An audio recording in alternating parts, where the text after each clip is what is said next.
94 तरह के नरकों में गरुड़ पुराण के अंतर्गत जितने नरक कहे गए हैं उसमें कोई नरक ऐसा नहीं लिखा कि तुम मंदिर नहीं गए इसलिए तुम्हें नरक भोगना पड़ेगा।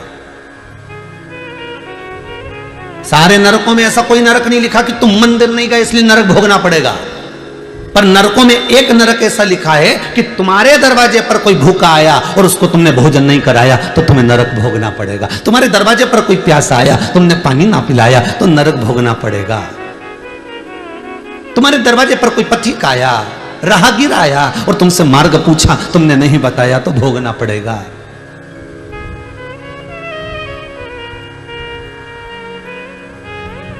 तुम्हारे दरवाजे पर गौ माता आई, एक रोटी ना दे पाए, दरवाजे पर रात भर कुत्ता भौंकता रहा, तुम्हारी चौकीदारी करता रहा क्योंकि उसको एक रोटी इस दरवाजे से मिलती थी और वो नहीं दे पाए तो नरक भोगना पड़ेगा।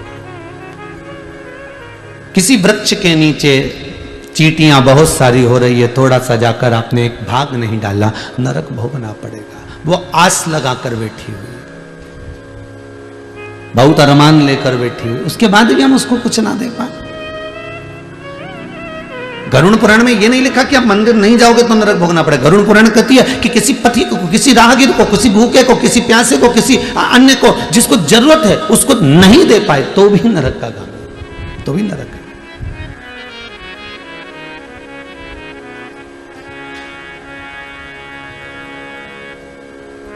और वो कहते हैं ना, स्वयं खा लेना सुकृति है, छुड़ाकर खा लेना विकृति है, पर बांट कर खाना ये मेरी भारत देश की संस्कृति है। यही भारत भूमि की संस्कृति है। बड़ा भाई ताने पर ताना दे दे, गाली पर गाली दे दे, अपशब्द पर अपशब्द कह दे। छोटा भाई ताने पर ताना दे दे, अपशब्द पर अपशब्द कह दे, गाली पर गाली दे दे।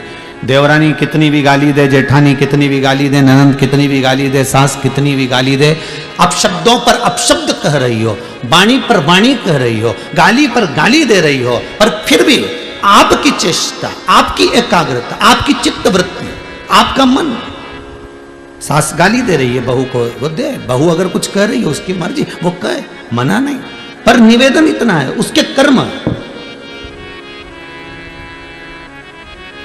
उसके कर्मों का भोग उसको भोगना ही है, भोगना ही पड़ेगा। कितना सुंदर लिखा है महाराज। एक संत से, एक गुरु से पूछा गया कि एक कुत्ते ने पूछा एक गुरु के पास जाकर, गुरुदेव मेरी वाणी को आप समझने का प्रयास करिएगा। गुरु बहुत जल्दी समझ जाता है, गुरु गुरु होता है, सतगुरु सतगुरु होता है। सतगुरु के सामने कहा भी नहीं जाता, वो अपनी दृष्टि से देखकर समझ जाता है। गुरुदेव मेरी वाणी को थोड़ा समझिएगा। गुरुजी बोले, बोल क्या बात है। मैं राह में बैठा हुआ था, एक व्यक्ति दौड़ कर आया, मुझ में लात मारकर चला गया, मेरी गलती क्या थी वो बताइए। कभी कभी आपके साथ में भी हुआ होगा, कुत्ता बीच में बैठा होगा या कुत्ते का बच्चा बीच में बैठा होगा और आप जाते जाते उसको लात मार दी है, आप जाते जाते उसको कुछ कर दिए हैं और उसको डंडे से मार दिया, पत्थर मार दिया, लात मार दिया, मान लो आपने कुछ कर दिया है उसके लिए, तो वो कुत्ता गुरु से पूछ रहा है मैंने गलती क्या करी है वो बता। तो कुत्ता कहता है कि मेरी गलती गिनाई जाए, तो गुरु कहते हैं गलती तेरी इस जन्म की नहीं है। हमको लगता है कि हम मनुष्य की देह धारण करें इसलिए हमको दुख ज्यादा भोगना पड़ रहा।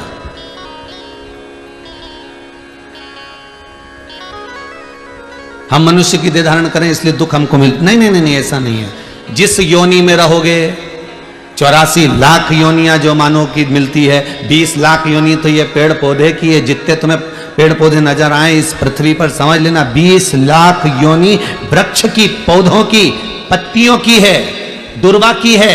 20 लाख योनि केवल इन वृक्ष जैसे खड़े ठूट जैसे पड़े रहना पड़ेगा। पानी भी गिर रहा है, गर्मी भी पड़ रही है, ठंड भी पड़ रही है, एक जैसे लोग पत्थर उठा उठाकर मार भी रहे हैं। 20 लाख योनि में से ये जितने पौधे होते हैं, जितने वृक्ष होते हैं, ये हाथ जोड़ते हैं परमात्मा के कि हमको कांटे वाला पौधा बनाना। कौन सा पौधा बनाना? कांटे वाला। ये जब वृक्ष की 20 लाख योनियां होती हैं तो परमात्मा के आगे हाथ जोड़ते हैं, हमें कांटे वाला पौधा बना दो, पर हमें फल वाला पौधा मत बनाना।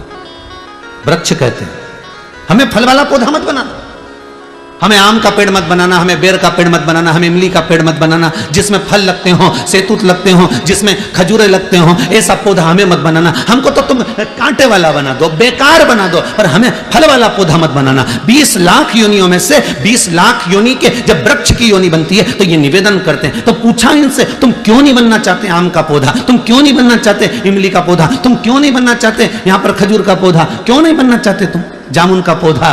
तो वृक्ष कहते हैं हम पल पोस कर बड़े होते हैं, बड़ी मुश्किल से तो खड़े रहते हैं पानी में, गर्मी में, ठंड में खड़े हुए हैं, उसके बाद भी हर साल लोग आते हैं और पत्थर मार मार कर जाते हैं। ये सहन नहीं हो पाता है, ये सहन नहीं हो पाता।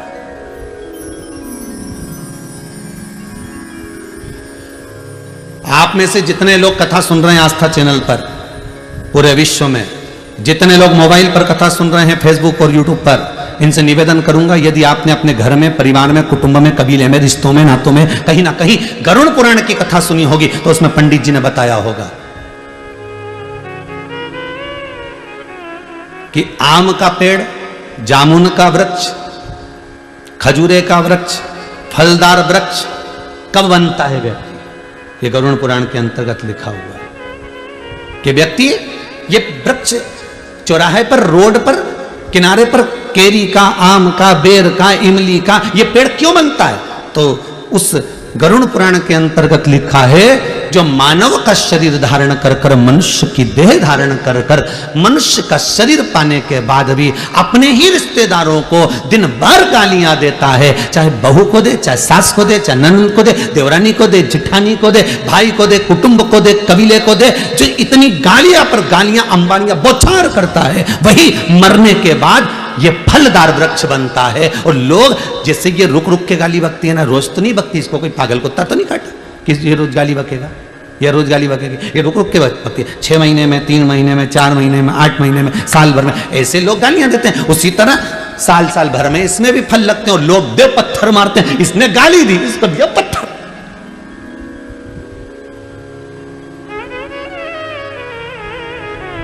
ना सास समझ पाती है कि मैं बहू को गाली ना दूं, ना बहू समझ पाती है कि मैं सास को ताने ना दूं। दोनों अगर ये समझ जाए ना, ये शिव महापुराण के पहले दिन की कथा ही समझ गए नहीं तो समझ लो जिंदगी सवर गई। कि हमने गाली दी और बेर का पेड़ बने और लोगों ने पत्थर दिया और एक बार में काम नहीं चलेगा, कितने समय तक खड़ ठूट जैसे बड़े बड़े। हमने अपशब्द किया, बस वो विक्रम और बेताल की कथा याद कर लो, तू बोला और मैं चला, उतने में समझ जा। हमने किसी को अपशब्द कहा, हमने किसी को ताना दिया, हमने किसी को गाली दी, हमने किसी के लिए अपशब्द कहा, बस समझ लेना इमली का पेड़ बनने वाले, बस बेर का पेड़ बनने वाले, केरी का पेड़ बनने वाले। और ऐसी जगह भगवान लगाएगा कि लोग पत्थर मार के जाएंगे और पत्थर खाए बगैर तुम मानने वाले नहीं हो, क्योंकि तुम्हारे मुख से अपशब्द इतने निकल गए, ताने इतने निकल गए, गालियां इतनी निकल गई कि संबोधन किससे? जैसे तुमने बौछार करी वैसे पत्थर की बौछार होती।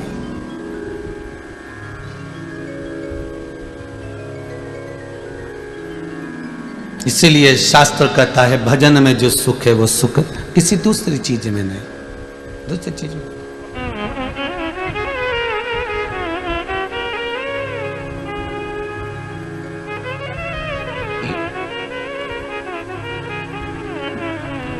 ये चंडीगढ़ के रमेश कुमार जी अगर कथा करवा रहे हैं, इन्होंने आशीष जी को लिखकर भेजा है, समीर जी को।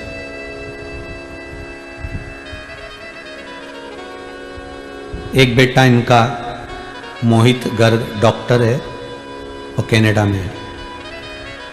दूसरा बेटा सीए है रोहित, जो चंडीगढ़ में है।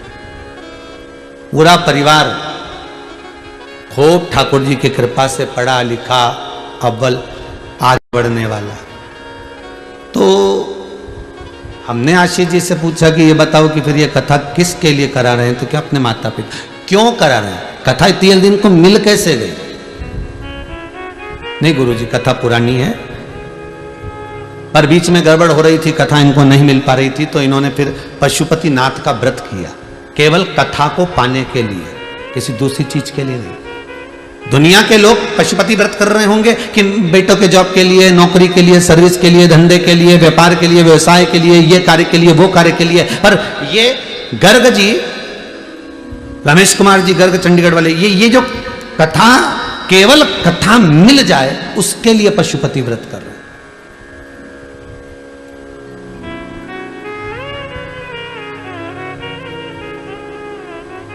और देखिए कैलाश मानसरोवर की इन्होंने यात्रा करी तो भी वहां विनती करके आए, एक बार बस बाबा कृपा करना, एक बार कृपा ऐसी हो जाए कि बस शिव महापुराण की कथा का रस तत्व मिल जाए।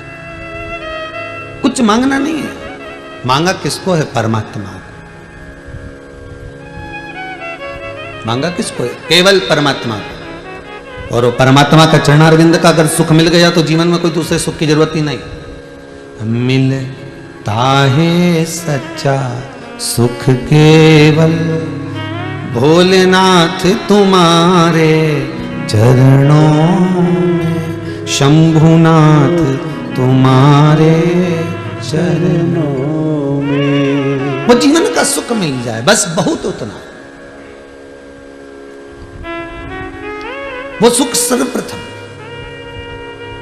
आप अपशब्द कह दोगे, कहे थोड़ी देर के लिए आपने अपशब्द कह दिया, थोड़ी देर के लिए आपके मुख से अपशब्द निकल गया, थोड़ी देर के लिए आपके मुख से गाली निकल गई, थोड़ी देर के लिए आपके मुख से ताने निकल गए, थोड़ी देर के लिए आपने किसी का दिल दुखा दिया, पर उतना याद जरूर रखना कि बेर का पेड़ जब जब यहां से जाओ ना, जब जब कहीं निकल के जाओ ना, तो बेर का पेड़ मिल जाए तो समझ लेना ये भी वही है, अपने ही रिश्तेदार। इन्हें खूब गाली बकी ने बापड़ा बेचारा पेड़ बन के खड़ा हो गया। जब तुम इमली का पेड़ देखो तो तुम्हारे मुख पे आ जाना चाहिए ये इमली का पेड़ नहीं, ये कोई बेचारा है जिसने खूब गाली बकी ने इमली का पेड़ बन गया। जब तुम खजूर का पेड़ देखो तो समझ जाना इसने खूब गाली, जब तुम जामुन का पेड़ देखो तो समझ जाना इसने खूब गाली बकी। अर्थात इसको पत्थर जो मिल रहे हैं ये उसी के फल मिल रहे हैं जो इसने करा है।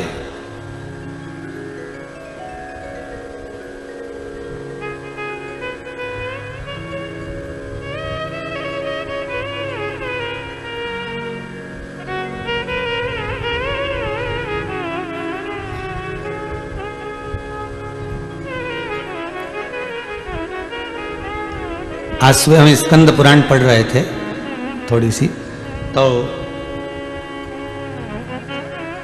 उसमें बंटी जी परिहार ने एक प्रश्न किया है, गुरुदेव आप हमेशा कहते हो कि वृक्ष की योनि ये है, उसकी योनि ये है, ये जो गन्ना लगता है ना, शुगर, गन्ना जिसकी शुगर बनती है, शक्कर बनती है, ये गन्ना भी तो पेड़ पौधे में आता है, तो फिर ये योनि कैसी है?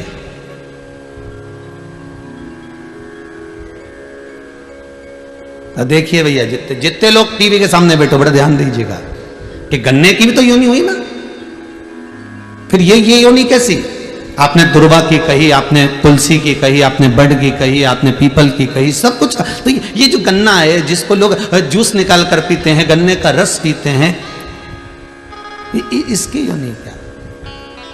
इसका भी वर्णन मिलेगा भविष्य पुराण में, स्मरण करिएगा थोड़ा सा, जहां नरकों का कथन लिखा है उसमें आपको मिल जाएगा। ये जो गन्ना है ये कोई साधारण नहीं है, ये कौन सी योनि है? तो कहा जो व्यक्ति किसी साधारण व्यक्ति को, साधारण व्यक्ति को, कई लोग होते हैं भैया हमको जरा 1000 रुपए की जरूरत है, दोगे क्या?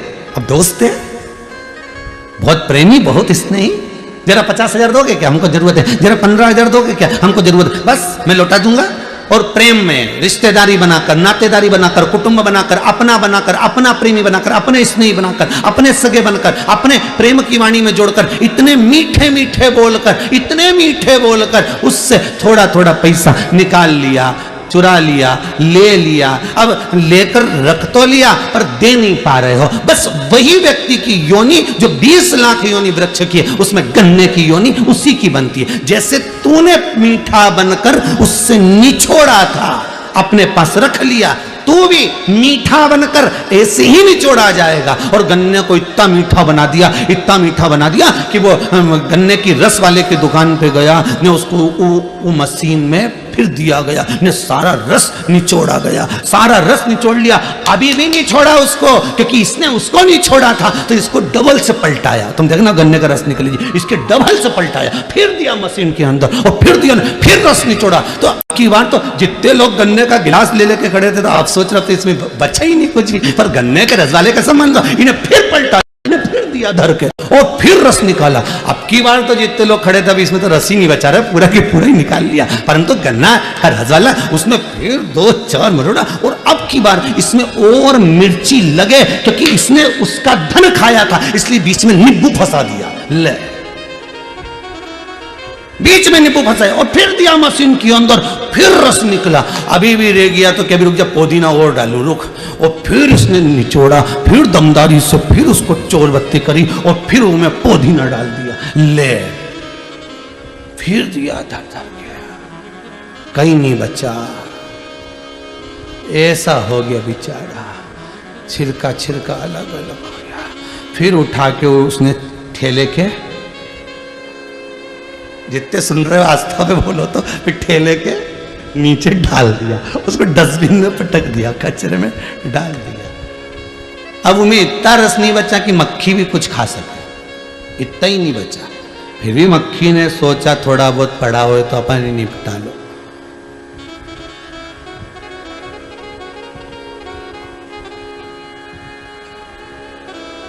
अब कहा रेते पान चुराए पर गन्ने का रस पीने गए तहसील चौराहे, गन्ने का रस पीने गए भोपाल नाका, गन्ने का रस पीने गए हाउसिंग बोर्ड कॉलोनी। तो सोचा अपन रहते तो वहां थे, फिर गन्ने का रस वहां क्यों पिया, मतलब वो जिसने खाया था उसी एरिया का था, उसी क्षेत्र का था, तो हिसाब बराबर करना है ना। तो उसने तुम्हारा खाया, तुम उसको निपटा जा, पिला दिया, भगवान के ले जा। और जिसका खाया था तो उसने चींटी बनकर निचोड़ा, अभी भी नीचे फालतू नहीं पड़ा है वो, जिसका खाया उसने चींटी बनकर निचोड़ा, नहीं छोड़ी 8 दिन तक 7 दिन तक, मक्खी बनकर निचोड़ा, चींटा बनकर निचोड़ा, उसने सब तरह से निचोड़ लिया। अब तो वो गन्ने का छिलका भी कह रहा, भगवान अगली बार किसी का रुपया नहीं खाऊंगा, सबका देखे आऊंगा, नहीं तो फिर निचोड़ा जाऊंगा। ऐसा काम मत करना, हो ना। तो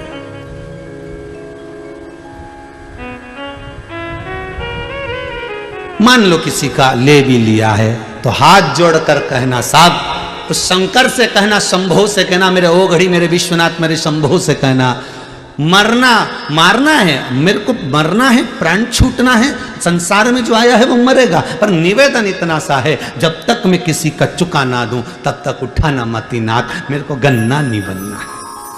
भगवान से कहना मुझे ऐसा।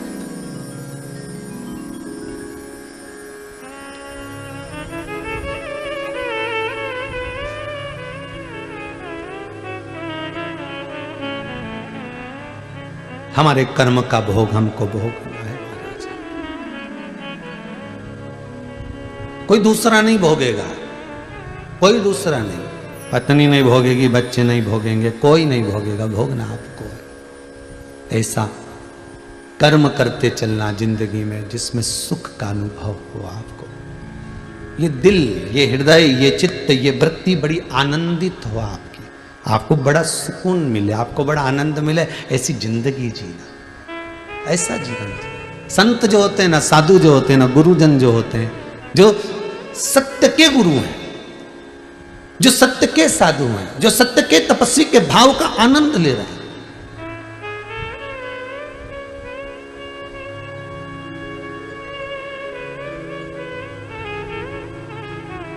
जो सतगुरु होता है वो होता ही अलमस्त, उसको किसी से मतलब नहीं होता साहब, वो अपनी जिंदगी मस्त जीता है।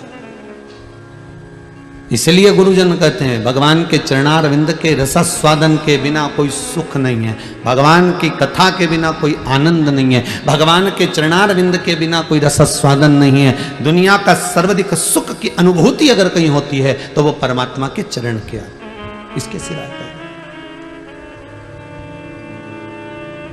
मिल। भगवान के पावन चरणारविंद का सुख मिले, कर्म का भोग भोगना तो है, कैसे भी भोगना पड़ेगा, पर भोगना है।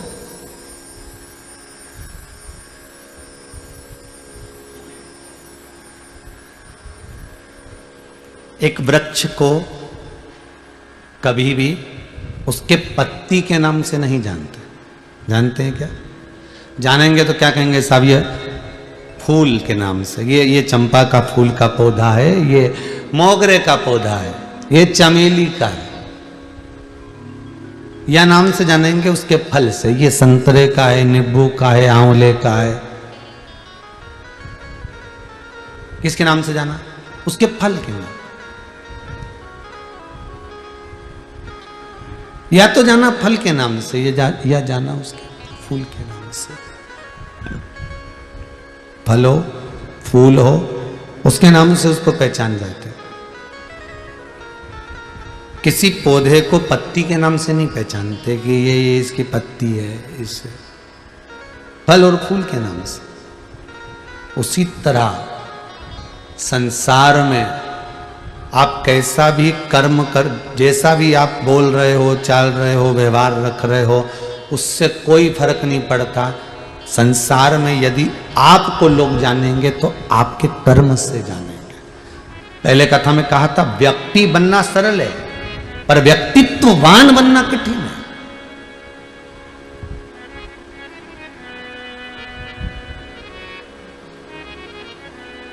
व्यक्ति बनना सरल है, पर व्यक्तित्ववान बनना कठिन है। एक ही नाम के ना जाने कितने लोग होंगे साहब। भेरू भेरू भेरू भेरू निकालो तो सारी संसार में ढेर भेरू। राम किशन ढेर राम किशन, जगदीश जगदीश ढेर जगदीश, मनीष मनीष ढेर मनीष, प्रदीप प्रदीप ढेर प्रदीप, अनिल अनिल ढेर अनिल, दीपक दीपक ढेर दीपक, अशोक अशोक, आकाश आकाश, अभिषेक अभिषेक ढेर, रवीन रवीन ढेर रवीन, दीनानाथ दीनानाथ ढेर दीनानाथ ढेर पड़े।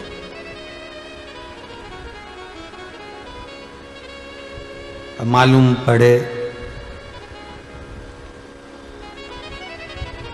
राशि भी एक है, नाम भी एक है। एक तो ऊंचे सिंहासन पर बैठा है, दूसरा मालूम पड़े कि ठेला धका है। नाम का कोई फर्क पड़ा क्या? जितने टीवी पर कथा सुन रहे हैं ईमानदारी से बोलना, नाम का कोई फर्क पड़ता है क्या? नहीं।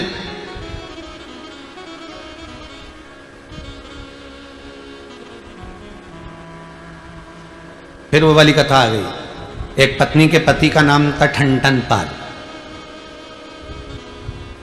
अब वो पत्नी से हमेशा जितने भी सोसाइटी में लोग रहते थे ना, कॉलोनी में, सब कहते थे मिसेस ठनठन पाल। अब उसको बहुत गुस्सा आता था कि मेरे पति का नाम ये ठनठन पाल, बहुत बुरा लगता मुझे। जब देखो, जब जो भी बोले ना, मिसेस ठनठन पाल आई है, मिसेस ठनठन पाल आई है, तो उनका नाम ठनठन पाल, तो वो बड़ा बुरा लगता उनको, ये तो बड़ा बुरा। तो उसने अपने पति से कह दिया, सुनो जी, मेरे को तुम्हारा नाम बहुत बुरा लगता है, इसलिए कुछ भी हो जाए मैं 15 दिन के अंदर तुम्हारा नाम बदल दूंगा। चाहे कुछ भी हो, 15 दिन में तुम्हारा नाम चेंज कर दूंगे। आओ कर दो। पति को क्या करना है, जो होगा अब जो चल रहा है वो तो चलता रहेगा, तू घर में कुछ भी बोल, ठीक है। अब उसने नाम चेंज करने का सोचा।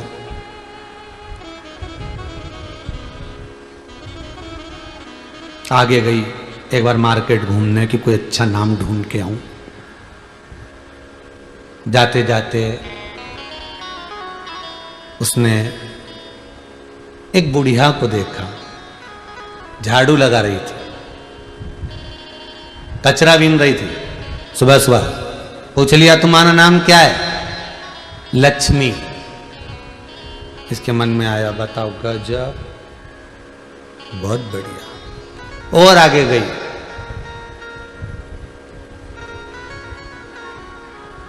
और आगे गई।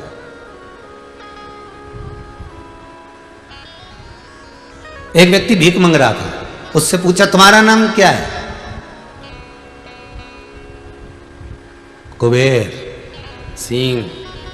अच्छा, मन में आया गजब।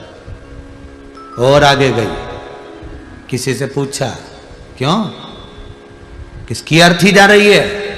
कौन मर गया? अमर सिंह मर गया।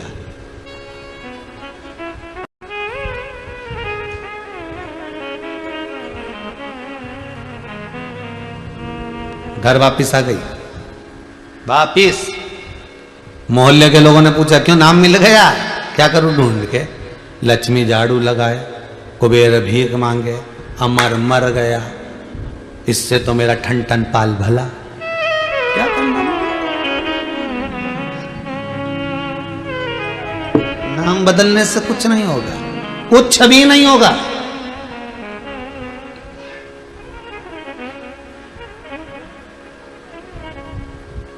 चाहे गूगल पर सर्च कर लो, चाहे नामावली में सर्च कर लो, मेरे बच्चा होने वाला, लड़का होने वाला, उसका नाम क्या रखूंगे? ये नाम रखो। लड़की का नाम ये क्या होगा इससे? इसका मतलब ये है कि लक्ष्मी, इसका मतलब ये है कि हनुमान, इसका मतलब ये है कि ये राम। तुम रखो, नाम रखने से कुछ नहीं होगा। एक नाम के ढेर पड़े हैं, थोड़ा सा कर्म अच्छा होना चाहिए। नाम कुछ नहीं कर पाता, कर्म सब कुछ कर जाता है। एक साधारण सा गरीब सा व्यक्ति भी, एक सिंपल सा साधारण सा व्यक्ति भी अपने कर्म के कारण आगे बढ़ जाता है, अपने कर्म के प्रभाव से।